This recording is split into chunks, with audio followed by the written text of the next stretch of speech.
Good morning students. Today let us study about first lesson in 11th standard, that is living world.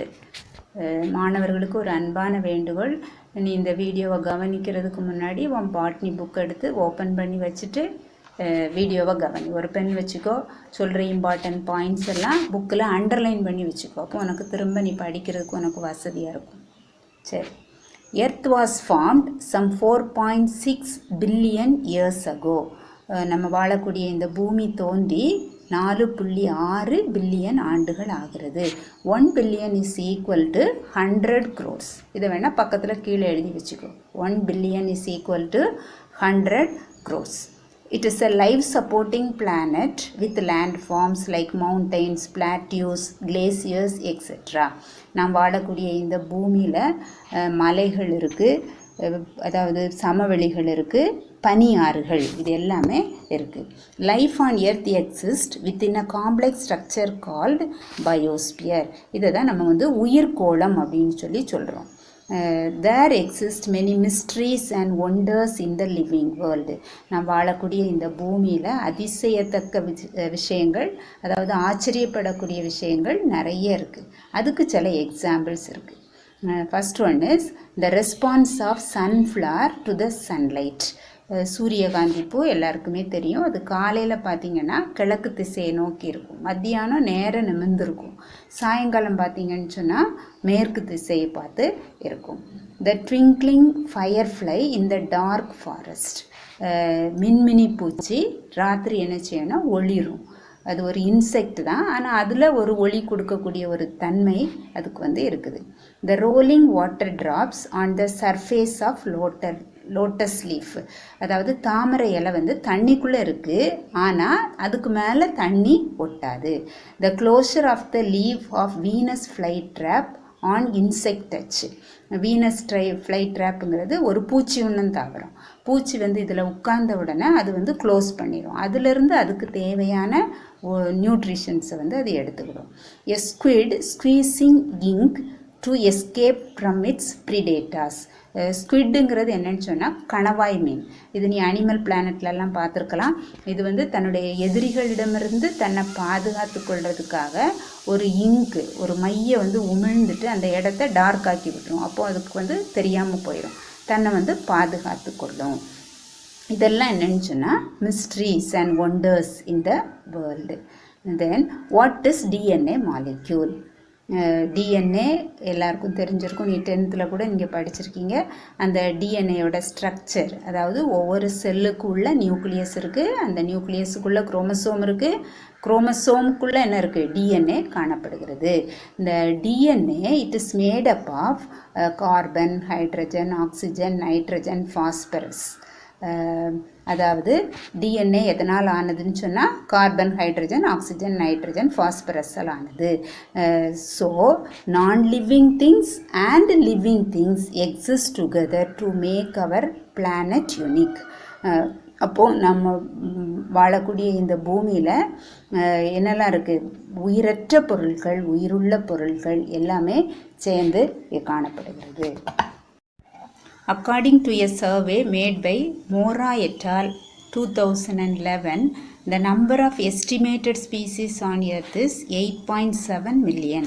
அதாவது மோரா அப்படின்னு சொல்லி ஒரு சயின்டிஸ்ட்டும் அவரோட சேர்ந்த சில சயின்டிஸ்ட்டுகளும் சேர்ந்து ஒரு கணக்கெடுப்பு நடத்தினாங்க. அதன்படி 2011 அதை இந்த வாழக்கூடிய இந்த பூமியில் 8.7 மில்லியன் சிற்றினங்கள் காணப்படுகின்றன. What is living world?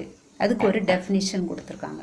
The living world includes microbes, plants, animals and human beings which possess unique and distinct characteristic features. இதை குறித்து வச்சுக்கோங்க. The living world includes microbes, plants, animals and human beings which possess unique and distinct characteristic features. Attributes of living organisms, அதாவது உயிரினங்களின் பொது பண்புகள். இப்போ ஸ்க்ரீனில் ஒரு பிக்சர் பார்க்குறீங்க, நான் சொல்கிறத கவனி.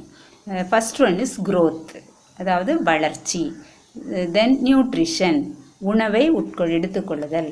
தென் மூமெண்ட், ஒரு இடத்துலேருந்து இன்னொரு இடத்துக்கு நகரும். தென் ரீப்ரொடக்ஷன், அதாவது இனப்பெருக்கம் செய்யும். எக்ஸ்க்ரீஷன், கழிவுகளை வெளியேற்றும். இரிட்டபிலிட்டி மீன்ஸ் ரெஸ்பான்ஸ் டு ஸ்டிமுலை, அதாவது நம்மளை பின்னாலேருந்து யாராவது தொட்டால் நம்மளால் உணர முடியும், யாராவது கூப்பிட்டாங்கன்னா நம்மளால் கேட்க முடியும். அதே மாதிரி பிளான்ஸ் கூட என்ன பண்ணுதுன்னா, அதாவது ஸ்டிமுலை, எக்ஸ்டர்னல் ஸ்டிமுலைக்கு அது வந்து ரெஸ்பாண்ட் பண்ணும். அதை தொட்டால் செடிங்கன்னு ஒரு செடி இருக்குது, அதை தொட்ட உடனே என்ன செய்யும், சுருங்கிடும். இதுக்கு தான் பேர் இரிட்டபிலிட்டி. தென் ரெஸ்பிரேஷன்ஸ், சுவாசித்தல். லாஸ்ட் ஒன் இஸ் மெட்டபாலிசம், அதாவது வளர்சிதை மாற்றம். நம்ம உடம்புல நிறைய ரியாக்ஷன்ஸ் வந்து நடைபெறுகிறது, அதை தான் வளர்சிதை மாற்றம் அப்படின்னு சொல்லி சொல்கிறோம். Now let us study about growth. Growth is an intrinsic property of all living organisms through which they can increase cells both in number and mass. அதாவது growth, வளர்ச்சிங்கிறது ஒரு அகம் சார்ந்த ஒரு நிகழ்வு. இது எப்படி நடைபெறுதுன்னு சொன்னால் பை செல் டிவிஷன். செல் டிவிஷனில் 2 டைப் இருக்குது. ஒன்று வந்து mitotic cell division, another one is meiotic cell division. In plants, growth is indefinite and occurs throughout their life. In animals, growth is definite and occurs for some period. அதாவது வரம்பற்ற வளர்ச்சி, வரம்புடைய வளர்ச்சின்னு சொல்லுவோம். தாவரங்கள் எடுத்துட்டோன்னு சொன்னால் அது எவ்வளவு நாள் உயிரோடு இருக்குதோ அது வரை வளர்ந்துட்டே போகும்.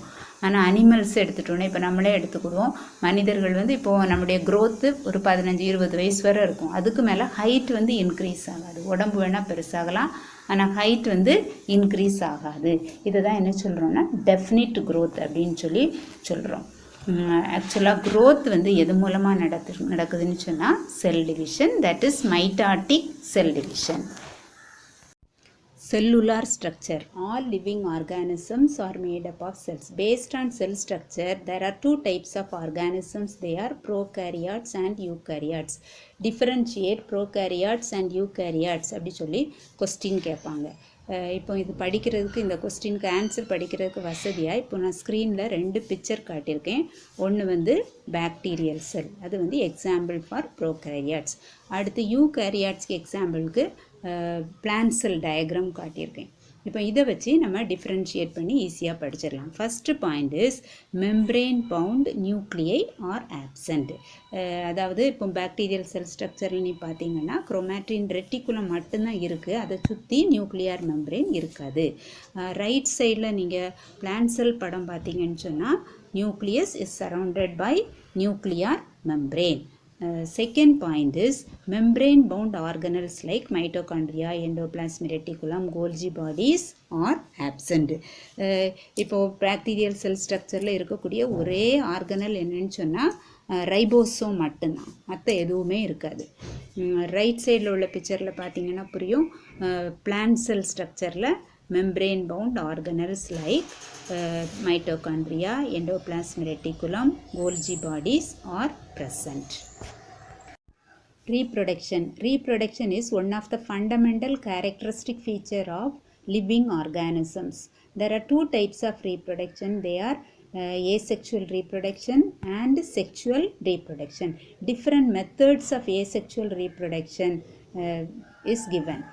இப்போ ஸ்க்ரீனில் ஒரு பிக்சர் பார்க்குறீங்க, அதில் வந்துட்டு மெத்தட்ஸ் ஆஃப் ஏசெக்சுவல் ரீப்ரொடக்ஷன் அல்லது டைப்ஸ் ஆஃப் ஏசெக்சுவல் ரீப்ரொடக்ஷன் வந்து கொடுத்துருக்கு. First one is conidia formation in penicillium. Penicillium, aspergillus இதெல்லாம் ஃபங்கஸ்னால் பூஞ்சைகள். இப்போ வீட்டில் இட்லி பிரெட் எல்லாம் நம்ம அப்படியே வச்சிட்டோன்னு சொன்னால் அதில் பூஞ்சானம் பிடிக்க ஆரம்பிச்சிருப்போம். இது எல்லாருமே பார்த்துருப்பீங்க. இந்த பஞ்சு மாதிரி இருக்கும். அதை நம்ம மைக்ரோஸ்கோப்பில் வச்சு பார்த்தோம்னா இந்த மாதிரி ஸ்ட்ரக்சர் தெரியும். இப்போ பெனிசிலியத்தில் பார்த்தீங்கன்னா மேலே பஞ்ச் மாதிரி தெரியுது, அதனை மைன்யூட்டாக பார்த்தா தெரியும். அந்த நுனியில் இருக்கிறதெல்லாம் சின்ன சின்ன கொனிடியோஸ்போஸ், உருண்டையாக பால் மாதிரி ஸ்ட்ரக்சர். இது எங்கெங்கெல்லாம் போய் விழுதோ அங்கெல்லாம் புது பெனிசிலியம் உருவாகும். அதான் conidia formation. Second one is budding in east.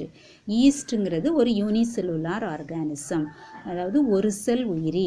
அதில் நுனியில் ஒரு பட் மாதிரி ஒரு ஸ்ட்ரக்சர் வரும். இந்த பட்டு வந்து டிட்டாச் ஆகும்போது இன்னொரு ஆர்கானிசத்தை உருவாக்கும்.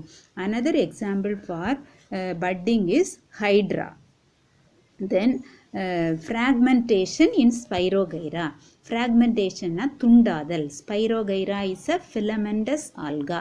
இலை வடிவ பாசி. தண்ணியில் இருக்கக்கூடியது இந்த பாறைகள் எல்லாம் ஒட்டி இருக்கக்கூடிய ஒரு பாசி. இந்த ஸ்பைரோகைரால எப்படி ரீப்ரொடக்ஷன் நடக்கும்னு சொன்னால் துண்டாதல், அதாவது தனித்தனி துண்டு துண்டாக பிரிஞ்சால் கூட ஒன்னொன்றும் தனித்தனி ஆர்கானிசமாக டெவலப் ஆகும். ரீஜெனரேஷன் இன் பிளனேரியா. பிளனேரியாங்கக்கூடிய ஆர்கானிசத்துக்கு ஒரு ஸ்பெஷல் கேரக்டரிஸ்டிக் ஃபீச்சர் இருக்குது. இந்த ஆர்கானிசத்தை ஒரு 3 துண்டாக வெட்டினா கூட ஒவ்வொரு துண்டும் ஒரு ஆர்கானிசமாக டெவலப் ஆகும். அதுதான் உங்களுக்கு இந்த பிக்சரில் காட்டியிருக்காங்க. அடுத்தால exceptions are sterile worker bees and mules அப்படி ஒரு சென்டென்ஸ் கொடுத்துருக்கு. அதாவது ரீப்ரொடக்ஷன் பண்ண முடியாத சில ஆர்கானிசம்ஸ் இருக்குது. அதுக்கு பேர் ஒர்க்கர் பீஸ். ஒர்க்கர் பீஸ்ங்கிறது வேலைக்கார தேனி. இன்னொன்று மியூல்னு கொடுத்துருக்கு. மியூலுங்கிறது கோவேறு கழுதை. ஆக்சுவலாக இது என்னென்னு சொன்னால் it is a cross between horse and donkey. Response to stimuli. All organisms are capable of sensing their environment and respond to various physical, chemical and biological stimuli. Animals have sense organs. Sense organsனால் எல்லாருக்கும் தெரியும். கண், காது, மூக்கு, வாய், இன்னொன்று skin, இதெல்லாம் sense organ. இதுக்கு தான் இதன் மூலமாக நம்ம ரெஸ்பாண்ட் பண்ணுறோம். இதுதான் என்ன சொல்கிறோன்னா consciousness. plants are also respond to stimuli. அதுக்கு ஒரு 2 எக்ஸாம்பிள் கொடுத்துருக்கு. Bending of plants towards sunlight. இப்போ சில தென்னை மரம் பார்த்தீங்கன்னு சொன்னால் இப்படி வளைஞ்சு போயிருக்கும். சன்லைட் எங்கே கிடைக்குதோ அங்கே பார்த்து அது வளரும். இன்னொன்று the closure of leaves in touch me not plant. தொட்டால் சினிங்கி செடின்னு சொல்லி தெரிஞ்சிருக்கும் உங்களுக்கெல்லாம். அந்த செடியுடைய இலைகளை நம்ம தொட்டாலே அது அப்படியே சுருங்கிடும். அப்புறம் கொஞ்ச நேரத்தில் அது நார்மல் லெவலுக்கு வந்துடும். இதுக்கு தான் பேர் என்ன சொல்கிறோன்னு சொன்னால் response to stimuli. This type of response is called irritability. Homeostasis. Property of self-regulation and tendency to maintain a steady state within an external environment which is liable to change is called homeostasis.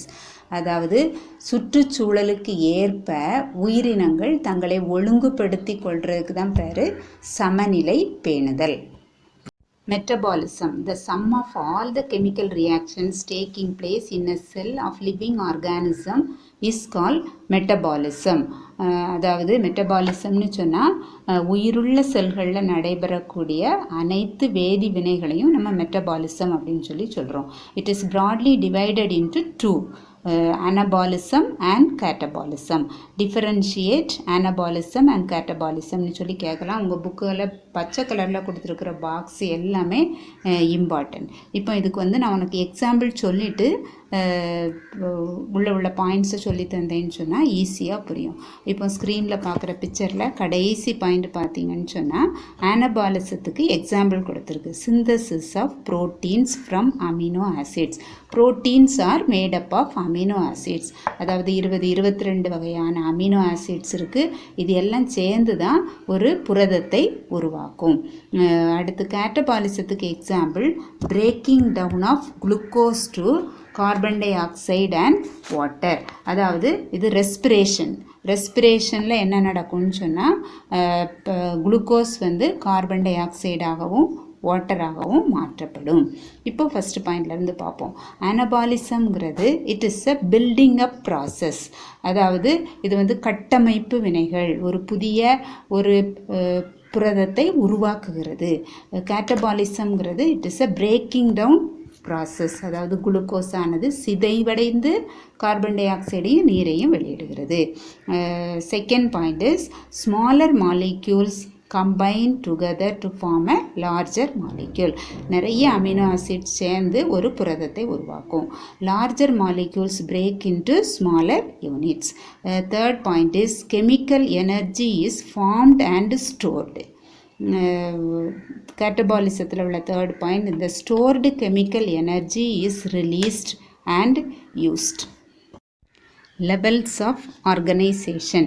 இப்போ ஸ்க்ரீனில் ஒரு picture பார்க்குறீங்க. இது ஒன்றால் ஃபுல்லாக பார்க்க முடியலன்னு சொன்னால் நீ புக்கில் உள்ள பிக்சரை பார்த்துட்டு நான் சொல்கிறத கவனி. இதில் நீங்கள் பார்த்தீங்கன்னு சொன்னால் அடியில் ஆட்டம்ஸ்னு கொடுத்துருக்கு, மேலே பயோஸ்பியர்னு கொடுத்துருக்கு. The levels of organisation in living organisms begin with atoms and end in biosphere. இப்போ ஆட்டம்ங்கிறது அணுன்னு சொல்லுவோம். அடுத்து வந்து அந்த ஆட்டம் எல்லாம் சேர்ந்தது தான் என்னன்னு சொன்னால் மாலிக்யூல்ஸ் அண்ட் காம்பவுண்ட்ஸ். அதில் ஆரோ போட்டு காட்டியிருக்கு. கொலாய்ட்ஸ், கிறிஸ்டல்ஸ், மிக்சர், இதெல்லாம் நீங்கள் இப்போ கெமிஸ்ட்ரியில் நீங்கள் படிச்சிருப்பீங்க. அடுத்தால இந்த மாலிக்யூல்ஸ்லாம் சேர்ந்து என்ன ஆகும்னு சொன்னால் ஆர்கனல்ஸை உருவாக்கும். இப்போ மாலிக்யூல்ஸுங்கிறது இப்போ water molecule, H2O, carbon di oxide, CO2, இது எல்லாமே சேர்ந்து தான் எதை உருவாக்குதுன்னு சொன்னால் ஆர்கனல்ஸ். ஆர்கனல்ஸ்னு சொன்னால் என்னென்னா மைட்டோகாண்ட்ரியா, குளோரோபிளாஸ்ட், எண்டோபிளாஸ்ட், ரெட்டிகுலம், இதெல்லாம் organelles. Organelles are group together to form living cells. இது எல்லாம் சேர்ந்தது தான் living cell. Then tissues. Living cells அதாவது group of cells will form the tissues. Tissues எல்லாம் சேர்ந்தது ஆர்கன்ஸ். இப்போ ஆர்கன்னு சொன்னால் பிளான்ட்டை பொறுத்தவரையில் லீஃப் வந்து ஒரு ஆர்கன். அப்போ அதில் பார்த்திங்கன்னா டிஃப்ரெண்ட் டைப்ஸ் ஆஃப் டிஷ்யூஸ்னு இருக்கும். அதில் அடுத்தால ஆர்கன் எல்லாம் சேர்ந்தது ஆர்கன் சிஸ்டம். இப்போ ரூட் சிஸ்டம், ஷூட் சிஸ்டம், இதுக்கு தான் ஆர்கன் சிஸ்டம்னு சொல்கிறோம். அடுத்த ஸ்டெப் என்னன்னு சொன்னால் இண்டிவிஜுவல் ஆர்கானிசம். ஆர்கன் சிஸ்டம் எல்லாம் சேர்ந்து ஒரு இண்டிவிஜுவல் ஆர்கானிசம். அடுத்த ஸ்டெப் வந்துட்டு பாப்புலேஷன். ஒரு இடத்துல ஒரு ஆர்கானிசம் மட்டும் இருக்காது, நிறைய இருக்கும். அதை தான் நம்ம பாப்புலேஷன்னு சொல்கிறோம். அடுத்து வந்து கம்யூனிட்டி. கம்யூனிட்டின்னு சொன்னால் ஒரு இடத்துல ஒரு ஆர்கானிசம் மட்டும் இருக்காது, அதற்கு ரிலேட்டடாக நிறைய ஆர்கானிசம் வந்து அது பக்கத்தில் இருக்கும். அதை தான் கம்யூனிட்டின்னு சொல்கிறோம். அடுத்த ஸ்டெப் வந்து எக்கோசிஸ்டம். எக்கோசிஸ்டத்துக்கும் நிறைய எக்ஸாம்பிள் இருக்குது. இப்போ பாண்ட் அஸ் அன் எக்கோசிஸ்டம், ஒரு குளத்தை வந்து ஒரு சூழல் மண்டலம் அப்படின்னு சொல்கிறோம். அடுத்தால ஃபாரஸ்ட் இஸ் அன் எக்கோசிஸ்டம். அடுத்து கடைசி ஸ்டேஜ் என்னன்னு சொன்னால் பயோஸ்பியர். பயோஸ்பியருங்கிறது என்னன்னு சொன்னால் உயிர்கோளம். அதாவது இது எல்லாம் சேர்ந்தது தான் பூமி உருண்டை. இதில் லெஃப்ட் சைடில் பார்த்தீங்கன்னு சொன்னால் லிவிங்னு கொடுத்துருக்கு. அது க்ரீன் கலரில் உனக்கு டிஃப்ரென்ஷியேட் பண்ணி கொடுத்துருக்காங்க. கீழே கடைசி ரெண்டையும் நான் லிவிங்னு சொல்லி கொடுத்துருக்கு. அப்போ ஆட்டம்ஸ், மாலிக்யூல்ஸ் இதெல்லாம் நான் லிவிங் திங்ஸ். ஆர்கனல்ஸ்னு வரும்போது இது எல்லாமே அதுக்கு மேலே உள்ளது எல்லாமே லிவிங் திங்ஸுக்கு அடியில் வருது. That's all.